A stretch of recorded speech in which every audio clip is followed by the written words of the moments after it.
Hi friends, welcome to our channel economics. నేను అంటే ఈరోజైతే మనం ఈ వీడియోలో అయితే టూ టైప్ ఆఫ్ వాటర్ అయితే కరెంట్ పాస్ ఇంత లేదన్నది అయితే చెక్ చేయబోతున్నాం ఫ్రెండ్స్. ఆ వాటర్ ఏమేమి చూసారంటే ట్యాప్ వాటర్, సాల్ట్ వాటర్ లో అయితే కరెంట్ పాస్ అయితే లేదన్నది అయితే చెక్ చేసేద్దాం. ఇంకా మన వీడియోలో లైక్ చేయకపోతే ఫస్ట్ వెళ్ళి లైక్ చేయండి. కింద కలర్ లో సబ్స్క్రైబ్ అని పడుతుందో సబ్స్క్రైబ్ చేసుకొని పక్కన ఉన్న బెల్ ఆన్లో పెట్టుకున్న నోటిఫికేషన్ కోసం మరి వీడియోని అయితే స్టార్ట్ చేసేద్దాం.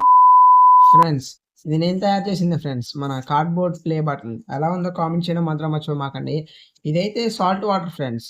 ఇదైతే ట్యాప్ వాటర్ ఫ్రెండ్స్. ఇక్కడైతే మీకు సాల్ట్ కనపడుతుండొచ్చు. కెమెరాలో అయితే క్యాప్చర్ అయితుంది. ఇదైతే ట్యాప్ వాటర్, ఇదైతే సాల్ట్ వాటర్ ఫ్రెండ్స్. ఇప్పుడైతే మనం సాల్ట్ వాటర్‌లో అయితే పెట్టి టెస్ట్ చేద్దాం ఫ్రెండ్స్. చూడండి ఫ్రెండ్స్. ఎటువంటి ఫేక్ వీడియో అయితే కాదు ఇదైతే. దీని పాజిటివ్ అయితే పాజిటివ్ కలిపేసాం ఫ్రెండ్స్. ఇప్పుడు నెగెటివ్ పెడితే లైట్లు అయితే గ్లో అవుతాయి ఫ్రెండ్స్. చూడండి ఫ్రెండ్స్. చూసారుగా ఫ్రెండ్స్.